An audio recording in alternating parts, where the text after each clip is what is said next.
next technique we're going to look at is a knee. So we're going to take the rear knee and we're going to strike forward into our opponent or into our punching bag or heavy bag, whatever we're using. We're going to step forward, prep, and strike forward with the knee. Notice when I strike forward with the knee, I'll do it from the side view.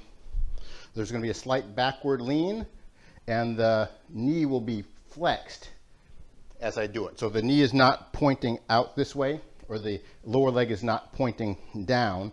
The knee will be angled this way because we're really trying to angle the knee outward in the strike. Because the heavy bag that you're using is vertical, you're not going to be able to just do a high knee like this and strike the bag. The knee has to be thrusting forward. So you'll notice a backward lean and an angled out knee, and that is going to be driven by the core techniques that we're using to make the movement happen. So first we're going to do a slight step forward. Then this is a key prep motion here where I'm going to push forward, open my hands. Then I'm going to change weight, and then now I'm going to thrust forward. The thrusting forward is reach back.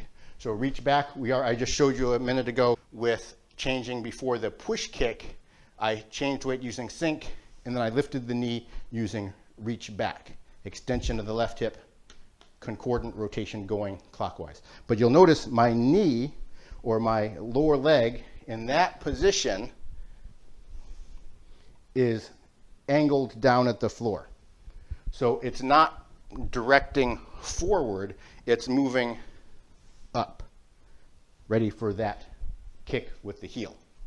When I'm doing the knee action, I need to pierce forward with the knee and not just send the knee straight up. So the prep is not the same as before our rear leg push kick. Rear leg push kick, knee goes straight up. In this motion, where we're doing a knee forward, there's a prep that's going to allow the knee to go forward. That prep is going to be first sinking back, and then I'm going to turn my upper torso back in this direction. So from clockwise to counterclockwise, that's going to start a forward motion. So that gives me torsional rotation on the right, flexion of my left hip. Now I'm going to push back with my right hip as I continue torsional rotation on the right, and that's going to open my hands up. That is not just me trying to grab an opponent so I can pull him down and knee. It's an actual motion that comes from the core movement of push. The pushing back of my right hip as I use torsional rotation on the right forces my arms open like this naturally.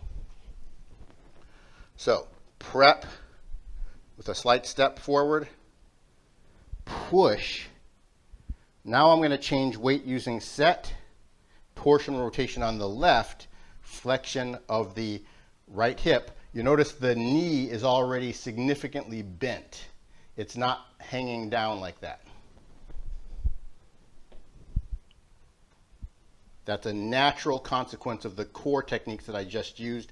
Now I use reach back, extension of the left hip, concordant clockwise rotation of the upper and lower torso, and that is going to thrust my knee forward as I arch my back. I'm not doing it fully because it's hard to stop in the middle of the motion, but I would thrust the knee forward. The knee is flexed. The toes are really almost pointed down like this, and I'm going to actually come up slightly on my toes on the left leg and then come back.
we do the movement, there's a pulling back of the arms, and you can think that if you're in combat, this is to help pull the person down. There's always kind of a reason for things, but when you're doing the motion with the core, that motion of the arms coming back is automatic.